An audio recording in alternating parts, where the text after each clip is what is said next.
o nosso Deus.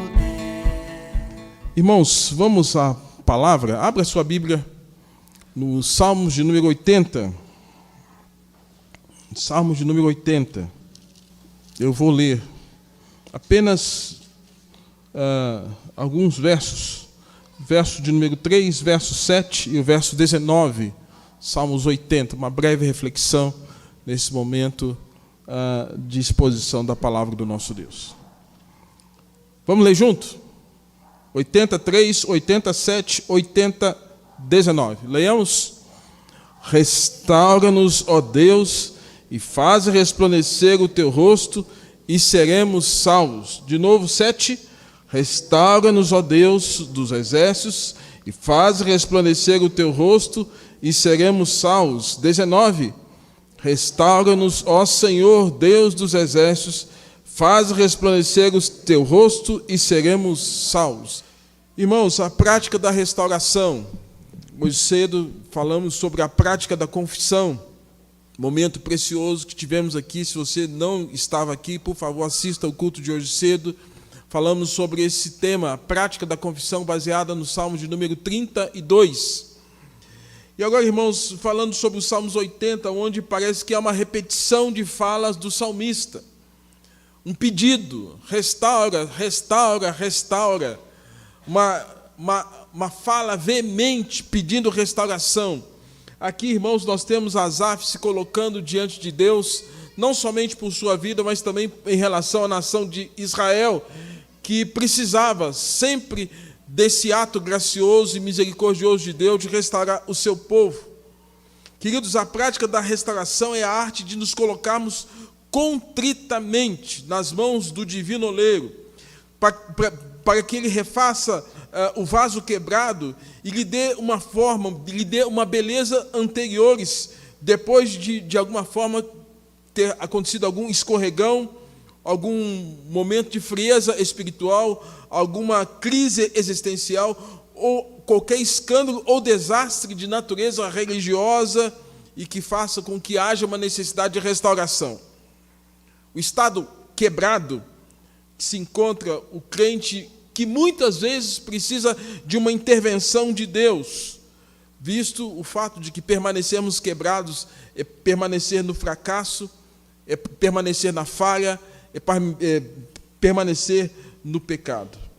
Queridos, no contexto de Jeremias, que foi lido aqui pelo nosso irmão presbítero Tiago, Jeremias capítulo 18, quando fala do vaso que estraga nas mãos do oleiro, é interessante que o oleiro ele não tem a disposição de jogar o vaso fora. A ideia dele não é jogar aquilo para que fosse lançado no lixo. Lembrando que no contexto de Israel havia um lixão, e a cidade chamada Tofete era o grande lixão. Tudo aquilo que era ruim era jogado nessa cidade chamada Tofete. Mas aqui, irmãos, na descrição de Jeremias, capítulo de número 18, quando o vaso estraga nas mãos do oleiro, não é intenção do oleiro jogar o vaso fora, mas é intenção do oleiro refazer o vaso, restaurar o vaso. E, amados, parece-me que nós estamos diante do fato de que, dia após dia, você e eu, que somos de Jesus, que somos cristãos, nós temos que entender que o Senhor está preparando a sua igreja. E se nós falamos, Maranata, ora vem Senhor Jesus, isso significa que Deus não quer uma igreja e nem uma noiva suja, uma noiva imunda, cheia de marcas, cheia de defeitos. Deus quer uma noiva limpa. Eu sempre falo, né, dia dos namorados nos faz pensar. O dia que eu casei, que eu vi aquela moça lá, eu fiquei doido. Ela está bonita demais. Vestido branco, toda adornada. E é essa comparação, irmãos, que a Bíblia fala que Jesus quer encontrar a sua igreja. E eu pergunto, você é a igreja? Se você é a igreja, Deus não quer ver você como uma igreja suja, vestido sujo, maltrapilha, toda mal cheirosa, toda fétida pelo pecado. Deus não quer que nós sejamos encontrados como uma igreja mal vista, Mas Ele quer que nós sejamos essa igreja restaurada, irmãos. E quando nós pensamos no Salmo de número 80, nós vemos aqui o músico Asaf, o levita Asaf, fazendo uma oração que você e eu precisamos estar fazendo constantemente diante de Deus, pedindo que Deus continuamente traga a restauração para com as nossas vidas. Porque, irmãos, vasos quebrados perdem a sua eficácia. Por isso que vasos quebrados das mãos do oleiro não são jogados fora, mas vasos quebrados na mão do oleiro são feitos de novo. E ser feito de novo tem a ver com restauração. Vasos quebrados são os vasos quebrados que precisam ser restaurados nas mãos do divino oleiro, para serem outra vez moldados, embora desintegrados, esvaziados do esplendor antigo. Esses vasos precisam ser refeitos. E nesse aspecto, irmãos, cada um de nós precisa estar entendendo que esses vasos refeitos implicam em perceber algumas questões que precisam ser avaliadas na nossa vida. Nós precisamos estar entendendo que pessoas que são como vasos estragados ou vasos que se quebraram são pessoas que talvez perderam aquela essência do primeiro amor, pessoas que perderam a percepção da vida com Deus, da vida cristã. E são pessoas que talvez estejam no fundo do poço, perdeu gradativamente o entusiasmo, perdeu o gosto de ler a Bíblia, perdeu a vontade de orar, perdeu o gozo da comunhão com Deus, perdeu a força e a esperança cristã, perdeu a capacidade de crer, perdeu o poder da fé.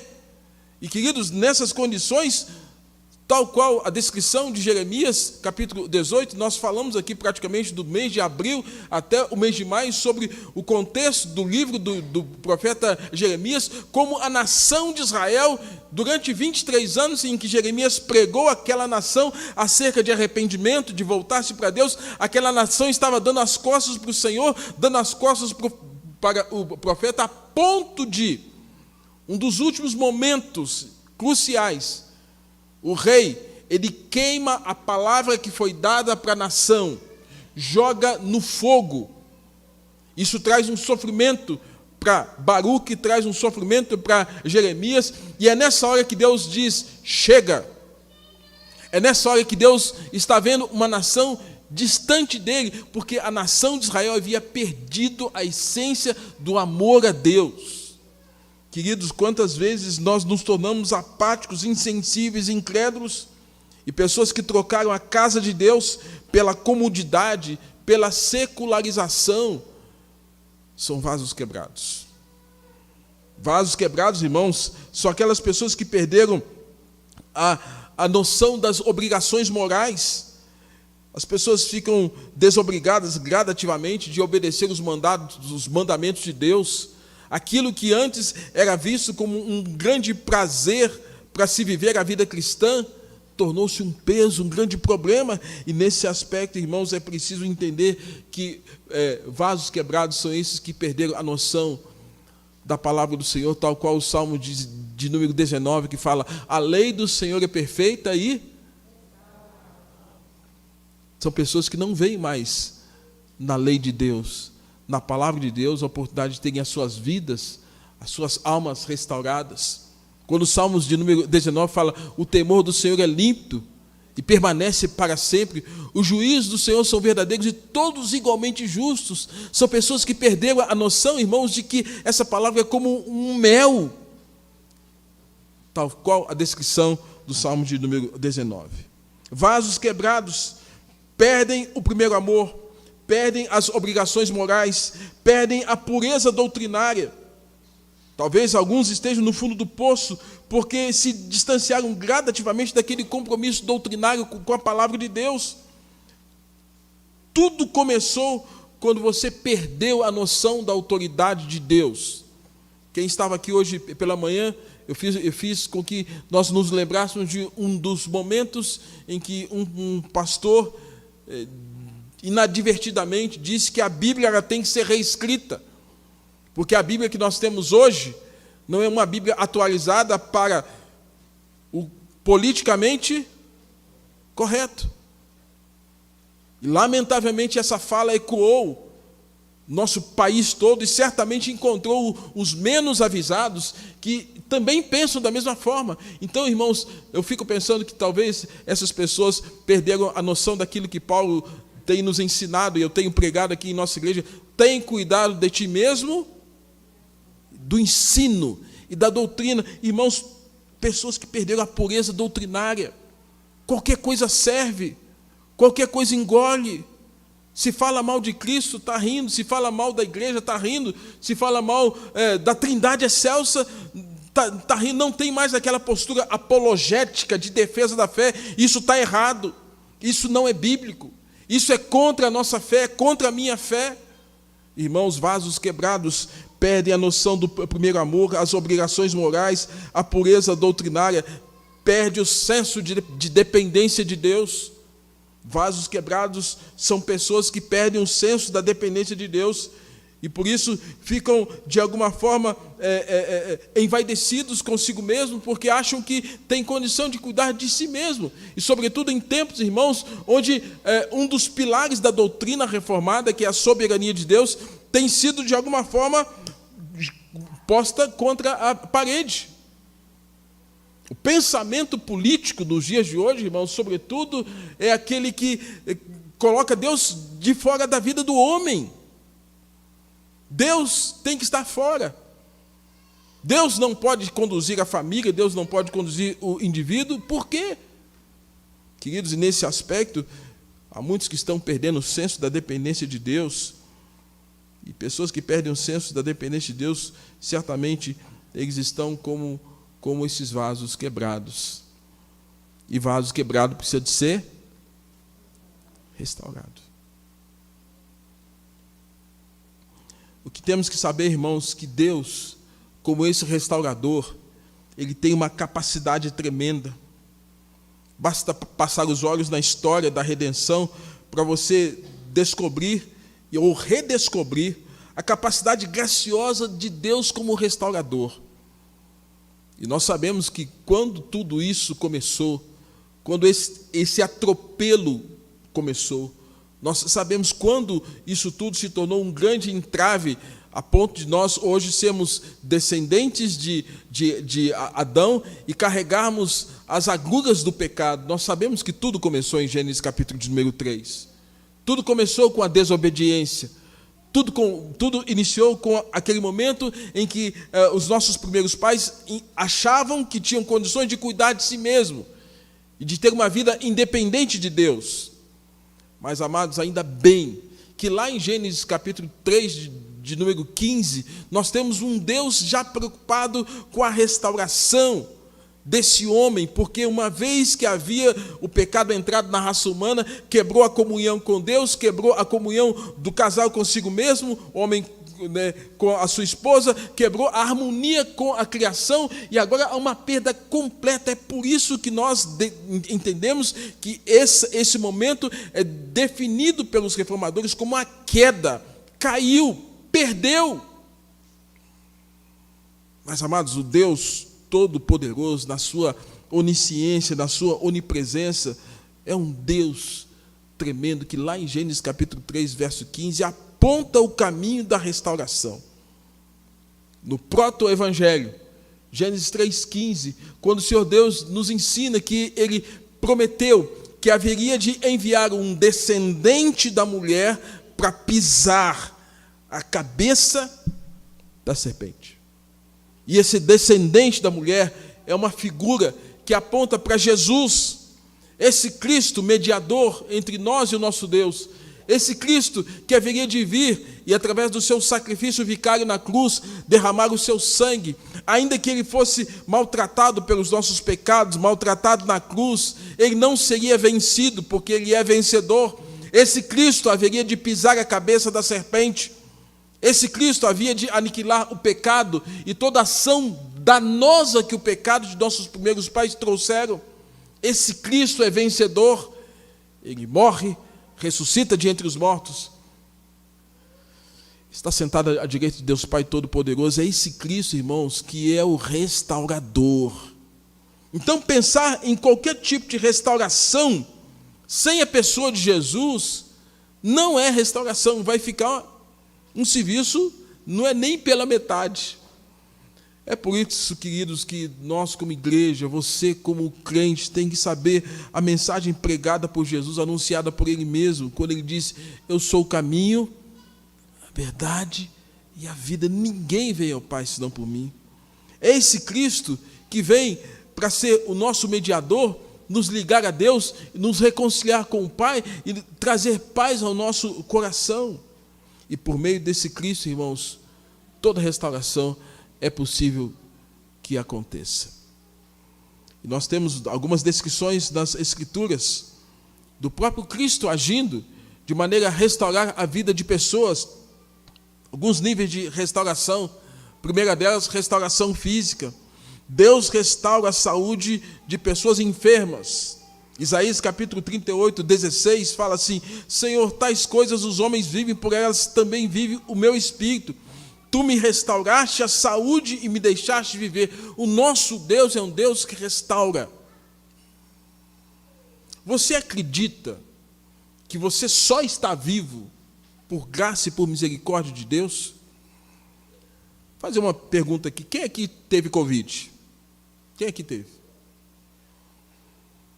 Você tem a noção de que você, quando passou por esse momento, você estava no vale? Hoje a gente consegue olhar um pouquinho para trás e viu gente com condições de saúde extremamente perfeita. E de repente contraiu o vírus e foi ceifado. Então o fato de você estar vivo tem que ser um reconhecimento da graça de Deus sobre a sua vida. Eu tive Covid, minha esposa teve Covid. Irmãos, e quando eu vejo hoje o fato de que tem tantas pessoas dos nossos vínculos que se foram nesse momento e ver que Deus me trouxe saúde, eu sou imensamente grato a Deus. E entender que aqueles que morreram em Cristo Jesus, eles estão de fato numa condição muito melhor do que nós, porque eles já estão na presença de Deus, aguardando a ressurreição do corpo, mas gozam já dos benefícios da salvação, tal qual a palavra de Jesus ao ladrão na cruz: hoje mesmo estarás comigo no paraíso. Mas ao mesmo tempo, irmãos, nós que estamos aqui, restaurados, recuperados, se tomou todos os medicamentos ou não, mas o fato de que a sua vida foi preservada, isso significa que Deus está te dando saúde. Deus é um Deus que dá saúde. Deus é um Deus que restaura a vista do cego. Deus é um Deus que restaura o juízo ao condenado. Deus restaura a mulher encurvada, como restaurou por meio de Jesus a mulher encurvada durante 18 anos. Deus restaurou a mão do homem da mão ressequida. E a palavra que foi anunciada sobre Jesus em Isaías capítulo 61, descrita em Lucas capítulo 4, é que Jesus seria aquele ungido e capacitado pelo Pai para trazer libertação aos cativos, para curar os cegos, libertar os oprimidos, aqueles que estavam angustiados. Isso é cura, isso é livramento.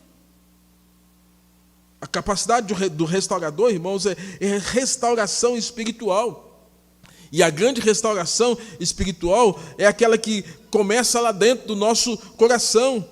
Após a queda, uma vez que fomos separados de Deus por conta do pecado, agora o Senhor, por meio de Jesus, nos traz a vida. E Paulo vai ensinar a igreja de Corinto: e assim, se alguém está em Cristo, é uma nova criatura, é uma nova pessoa. As coisas antigas já passaram, ainda que o corpo seja o mesmo, mas por dentro é uma nova vida.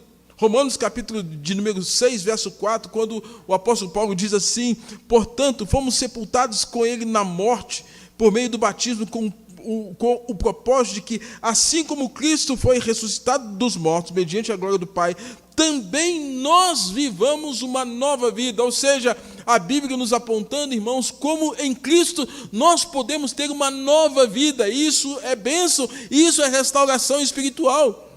Isso é o que Paulo vai falar em Efésios capítulo de número 2. Nós que estávamos mortos nos nossos delitos e pecados. Ele vai dizer, mas ele nos deu vida, estando nós mortos. É vida espiritual. Nosso Deus tem um poder restaurador. O apóstolo Paulo chega a dizer em Romanos capítulo 8, verso 28, 29 e 30, que aqueles que de antemão Deus conheceu, a esses predestinou, aos que predestinou, a esses chamou, aos que chamou, a esses justificou, com o fim de serem conforme a imagem de Jesus. Isso é restauração espiritual. Você foi chamado na eternidade para que você tenha vida com Deus e vida espiritual. Você não é qualquer um. Alguém que foi chamado para ter vida. E, amados, temos tantos outros textos que a Bíblia nos ensina acerca de restauração física, restauração espiritual. Quando a Bíblia também nos ensina, irmãos, acerca da restauração do culto.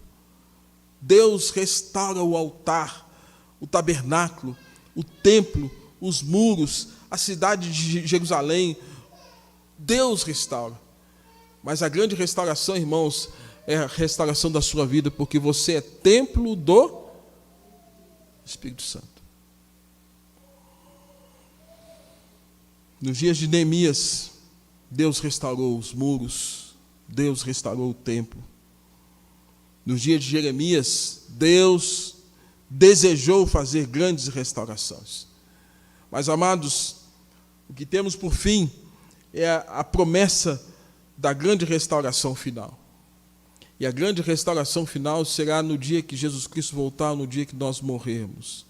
Mas, evidentemente, aquela em que, tal qual o apóstolo Paulo vai dizer em Coríntios, naquela em que, quando a trombeta soar, os vivos serão transformados e os mortos serão ressuscitados.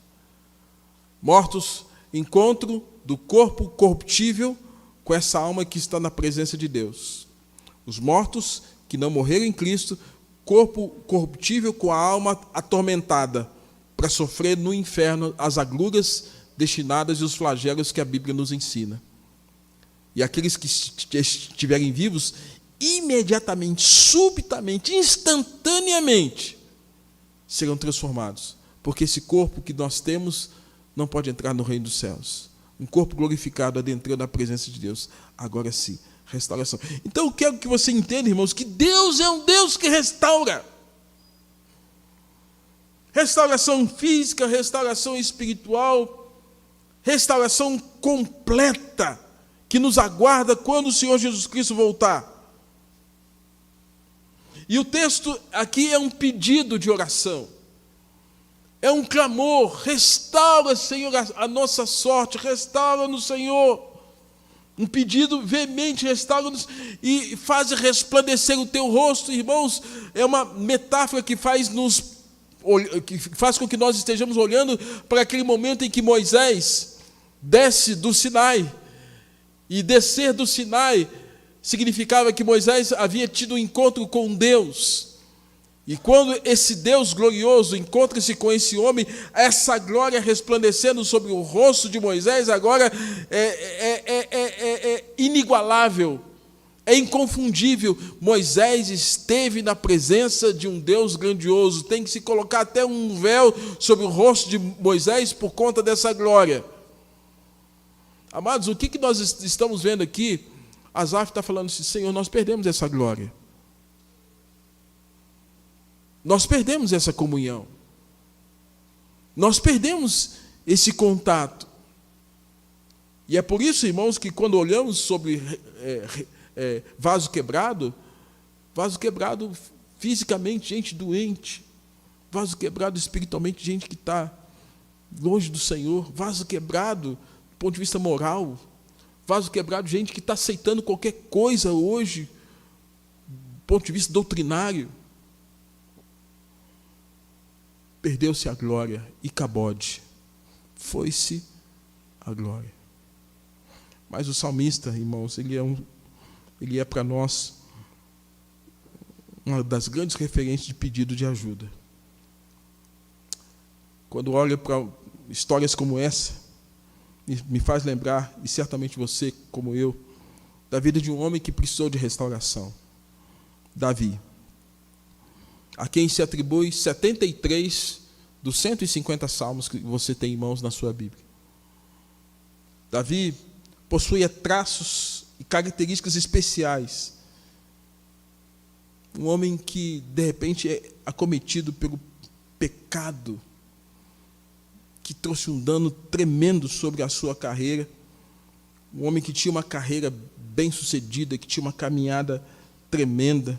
Agora nós temos esse salmista com alguns momentos da sua vida que não são nada bons. Primeiro, Davi, quando se envolve com Batseba, peca, adultera, mulher cujo esposo não era judeu, mas teria abraçado o judaísmo. Vamos pensar nos dias de hoje. Batseba, casada com um homem que veio para a igreja. Urias era um homem que se fez judeu. E nessa ocasião, irmãos, Urias, o heteu, mencionado como um dos 37 valentes de Davi. Urias era aquele homem que entendia que ele deveria sempre estar pronto para o serviço, para a guerra, para o enfrentamento, trabalho. Segundo Davi, é esse homem que se encanta com a esposa de Urias, trama uma circunstância, o assassinato, coloca Urias na frente de uma batalha, diante dos amonitas, para que Urias fosse morto. Davi é esse, irmãos, que, de maneira indireta, vai trazer prejuízo e morte para Urias. Davi é esse homem, irmãos, que tem uma conexão e faz uma conexão muito hipócrita com um dos seus soldados, com Joabe, traça uma circunstância para colocar Urias ali e para que, de alguma forma, justificasse que Urias seria morto em combate, na frente do seu exército. Davi é esse homem que está nesse momento, irmãos, numa situação dessa, mas uma situação mais grave, porque Davi faz tudo isso com uma certa dissimulação. Ele faz isso de forma dissimulada. Ele adultera, planeja assassinato, e ele faz dissimuladamente. E quem era esse Davi? Esse Davi era esse mesmo que, na sua adolescência, viu o gigante filisteu confrontar o Deus de Israel, e a despeito da sua baixa estatura, da sua adolescência, se coloca como alguém forte, corajoso para enfrentar o seu inimigo, porque opunha-se ao seu Deus. O tempo passou, e esse Davi perdeu essa pujança espiritual. Davi perdeu essa pujança moral. Davi perdeu esse entendimento doutrinário. Davi perdeu completamente a noção de quem ele era diante de Deus. Agora Davi só se via encurralado diante do seu pecado. Amados, esse era Davi.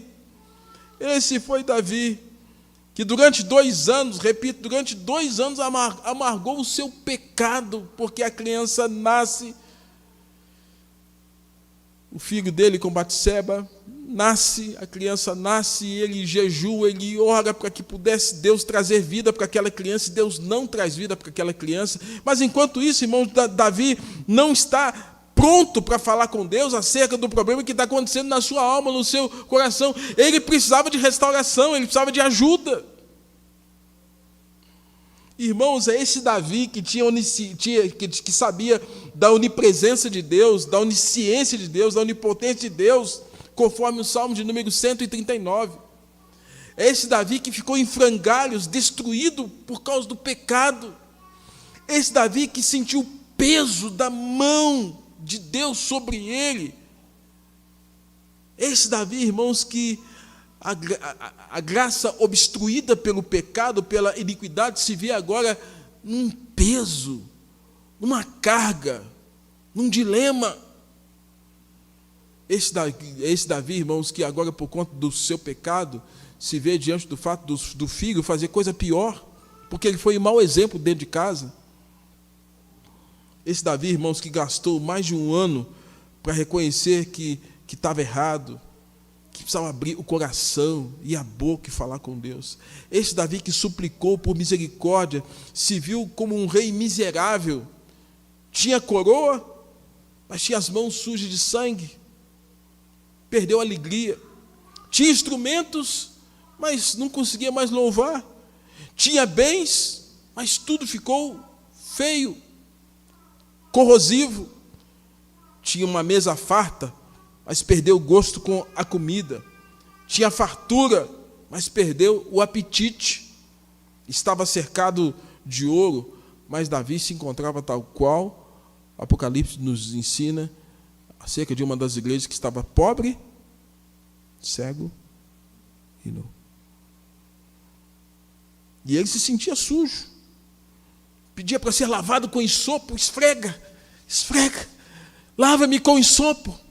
Uma planta para tirar a sujeira, uma esponja, tira-me, limpa, purifica-me como ensopo, ele está pedindo. Amados irmãos, o processo de restauração ele tinha que incluir todos esses acontecimentos e demorou um bom tempo para que tudo isso acontecesse. Sabe por quê? Porque o coração de alguém que não está restaurado com Deus é um coração endurecido, é um coração petrificado. Ao cabo de tudo, irmãos, Davi recuperou o seu prestígio, a autoridade, o trono, a comunhão com Deus, a delicadeza de caráter, as bênçãos de Deus, a experiência que ele teve foi terrível. Queridos, eu posso dizer que ao longo dessa caminhada pastoral, já vi gente agindo como Davi. Pecando, escondendo o seu pecado. Pecando e justificando o seu pecado. Mas você se lembra, quem estava hoje pela manhã se lembra da fala que o próprio Davi tem no Salmo de número 32. Enquanto eu calei. Enquanto eu fiquei quieto. Enquanto eu calei. Quando a gente se cala, irmãos, duas coisas acontecem. Você é consumido pela culpa. E segundo, você é exposto a um nível de acusação as mais terríveis que você possa imaginar. E essa acusação, não pensa que vem de Deus. Não pensa que vem de Deus. Essa acusação vem de onde? De onde, irmãos? De onde? O diabo que nos acusa dia e noite. Se você tem a sua vida com Deus e busca retratar, confessar, restaurar imediatamente, o diabo não tem mais o que acusar você. Mas enquanto você se cala, enquanto você não fala com Deus da sujeira, do que está acontecendo, você está exposto à culpa, ao constrangimento, à vergonha, e você está exposto ao nível de acusação do diabo. É por isso que nós temos que dar sentido para o Evangelho, irmãos, porque o Evangelho é poder de Deus para a salvação de todo aquele que crê. Quando a gente fala de restauração, a gente tem que falar, então, Deus, o Senhor nos dá a oportunidade de mudar todo um cenário de vida por um ato de misericórdia manifesto em Cristo, para que a nossa vida seja restaurada. Sim, Deus está fazendo isso ainda hoje.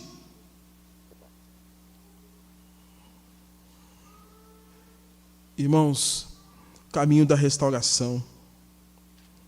Para sair do fundo do poço, É preciso fazer alguma coisa. Não é possível permanecer no fundo do poço. É possível fazer apenas aquilo que Deus, na sua palavra, nos ensina a fazer. São coisas simples. O salmista está falando: Senhor, restaura-nos, restaura-nos, restaura-nos. Primeiro, tenho o desejo de ser restaurado. Tenho o desejo de ser restaurado. Esse é o início de todo o processo. O eu não quero não ajuda. Ou eu preciso e eu quero ajuda, e é um sinal de fragilidade e de dependência de Deus. Lembre-se do lamento de Jesus sobre Israel. Quando Jesus estava naquele momento sobre Israel, ele disse: Jerusalém, Jerusalém, que matas os profetas e apedrejas os que te são enviados. Quantas vezes eu quis vos ajuntar, mas vós... Ele falou: eu quis abençoar, mas vocês não quiseram. Eu quis ajudar, mas vocês... Gente, eu não estou falando isso aqui, não é palavra minha, isso é palavra de Jesus. Jesus está falando: eu quis abençoar, eu quis vos ajuntar como a galinha junta os seus pintainhos, seus pintinhos. Eu quis abrigar vocês, mas vocês não querem. Então a primeira coisa, irmãos, diante de restauração, é ter o desejo. Eu quero, eu preciso, eu necessito, é para ontem, Senhor, como é que eu faço isso? Segundo, entre com um pedido. Ore com perseverança, fale com Deus. Deus pode tirá-lo de um tremendal de lama, conforme o Salmo de número 40 nos ensina, e colocar os seus pés sobre a rocha. E nós temos um grande exemplo, irmãos, quando Jesus estava com um cego de nascença. Jesus também fez uma pergunta para o cego de nascença. E a pergunta de Jesus foi: que queres que eu te faça? Isso mostra, irmãos, que Jesus não é intruso. Ele não é alguém que faz alguma coisa como fosse um intrometido na nossa vida. Ele está perguntando: o que queres que eu te faça? Perguntou ao cego: o que queres que eu te faça? Respondeu o cego: Raboni, mestre, um tempo eu consegui enxergar, agora não estou conseguindo enxergar mais. Que eu torne a ver. Senhor, antes eu conseguia orar, antes eu conseguia ter prazer nas coisas de Deus, na palavra, na oração, na comunhão. Antes eu conseguia evangelizar, eu conseguia testemunhar do Senhor, quem é do Senhor. Senhor, eu não consigo mais. O que queres que eu te faça, Senhor? Jesus disse, irmãos: vai, a tua fé te salvou. Quando ele responde: que eu torne a ver. Vai, segue o seu caminho, você está curado. Restauração, irmãos. Essa pergunta é para cada um de nós. O que queres que eu te faça? O que queres que eu te faça?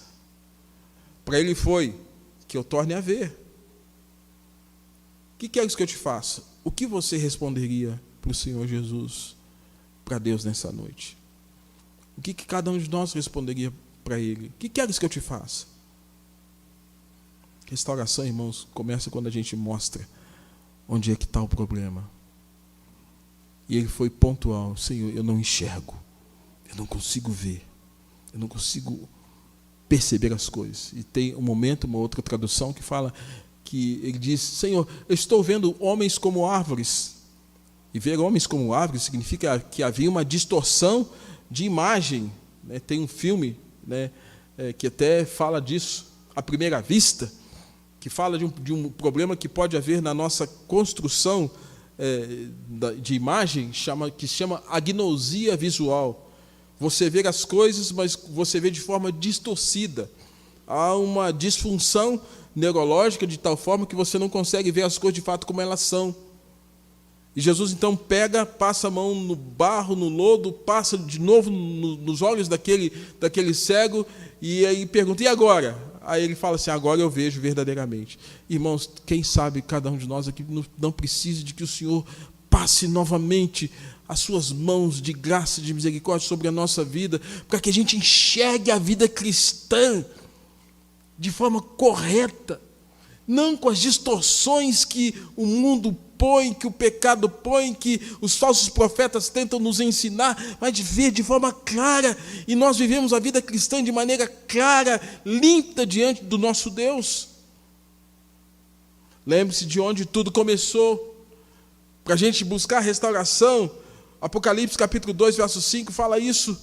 Lembra-te de onde caíste. Onde foi que todo esse atropelo começou na sua vida? Você precisa pegar o fio da meada outra vez, para tanto precisa lembrar de onde perdeu, onde houve a perda. E quarto, confesse. O pecado não somente aponta, mas o iceberg todo. Onde é que tudo começou? Onde é que o pecado entrou?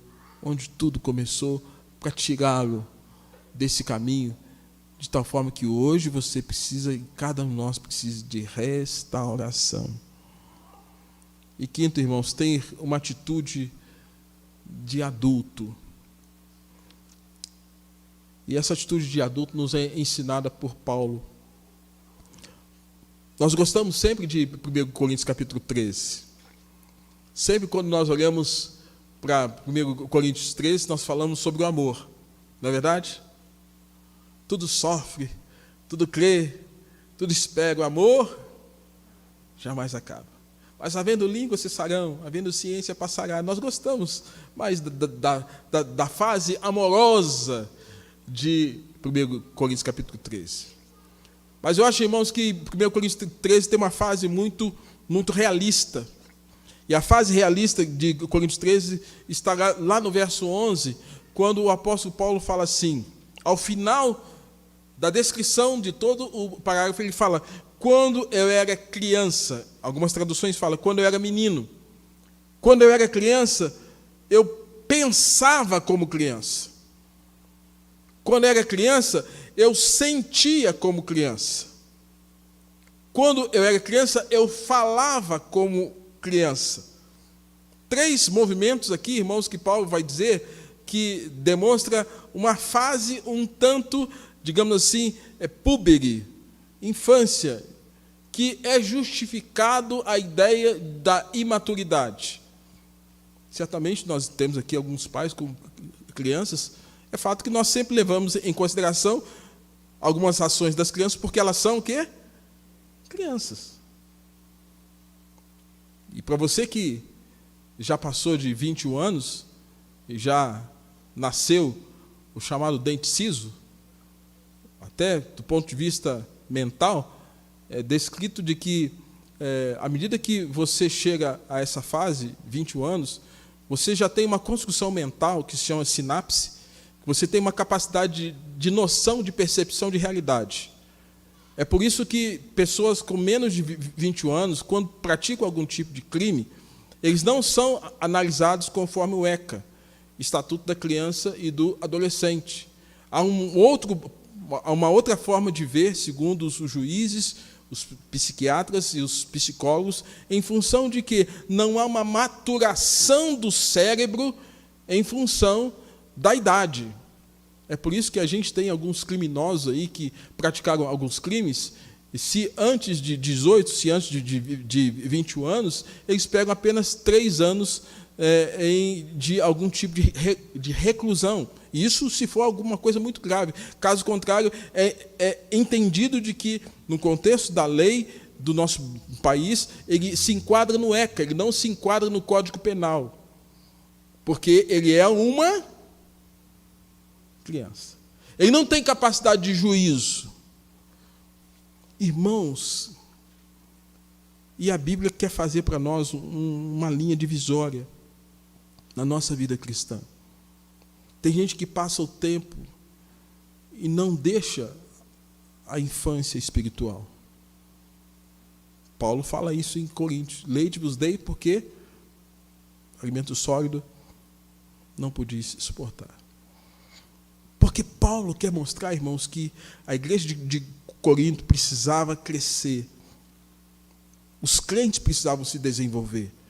E esse desenvolvimento precisava passar por um luto emocional, um luto doutrinário, um luto, digamos assim, até do ponto de vista espiritual. E aí isso é descrito nessa fase em que Paulo é pontual e fala assim: teve um tempo que eu fui menino, teve um tempo que eu fui criança, e como criança eu pensava só com a cabeça de criança, de maneira lúdica, brincando. Quando eu era menino, na minha vida espiritual, eu sentia, os meus afetos eram afetos primitivos, era como uma criança. Quando eu era criança, o meu vocabulário, o meu repertório de fala era como se fosse de uma criança. Aí Paulo fala, irmãos, quando cheguei à fase adulta, o que ele fez? Eu desisti das coisas de criança. Irmãos, chega um momento na vida espiritual da gente que a gente tem que ter essa postura. Desistir das coisas de criança. Brigando por qualquer coisa. Desvio de atenção por qualquer coisa. Perca da centralidade da palavra de Deus. Perca da comunicação com Deus. Perca daquela percepção de que agora nós não vivemos mais conforme os nossos sentimentos, mas conforme a nossa fé. Porque o justo não vive conforme a fé, ele vive conforme... Ele não vive conforme os seus sentimentos, ele vive conforme a fé. Justificados, pois, mediante a fé, tenhamos paz com Deus. O justo viverá pela fé. Agora não mais as minhas emoções, as minhas percepções, mas a palavra de Deus. E Paulo fala, eu desisti. Ruptura. É por isso, irmãos, que o nosso grande desafio de restauração é percebermos que Deus, o quanto esse Deus da Bíblia quer nos trazer de volta a essa consciência. E aí, na história de Israel, houve momentos que, de fato, a nação de Israel viveu essa maturidade cristã. E de maneira cíclica, houve momentos de euforia, de estagnação e de depressão. Euforia, o povo estava num avivamento grandioso. Estagnação, parou tudo, ninguém mais orava, ninguém mais buscava, ninguém se colocava diante de Deus, ninguém se colocava na brecha. Declínio, momento em que as religiões pagãs envolveram a nação de Israel, de tal forma que Israel perdeu a noção até de que era a nação eleita, o povo de propriedade exclusiva de Deus. E talvez, nos dias de hoje, com todo esse cenário político, social, econômico, pandemia, os fake news, as desinformações, você esteja sendo bombardeado para perder isso tudo tal qual a nação de Israel. Eu quero te desafiar nessa noite a sair daqui e falar, Deus, se tem alguma coisa na minha vida que precisa ser restaurada, Senhor, comece a fazer a tua obra. Comece, ó Deus, o teu trabalho, porque eu estou disposto a ser restaurado pelo Senhor. Restaurar a sua vida com Deus, restaurar seus relacionamentos, restaurar a sua vida com a igreja, restaurar a sua postura, restaurar inclusive aspectos sociais, porque quando Deus começa a fazer uma grande obra na vida da gente, irmãos, não é para parar na gente, não, aquilo vai alcançar outros que estão perto. O meu desejo é que você seja abençoado assim. Amém, igreja? Vamos buscar de Deus restauração? Vamos. Feche seus olhos. Eu vou dar um tempo para que você ore. Ana orou silenciosamente quando ela tinha uma grande queixa diante de Deus. Como nós falamos aqui, ela não tinha um filho e ela orou abundantemente perante o Senhor. Eu vou estimular que você faça a sua oração por sua vida, do que Deus precisa fazer, do que Deus pode fazer na sua vida e do que você precisa ver, do que é necessário que urgentemente Deus trate e traga a restauração. Vamos orar.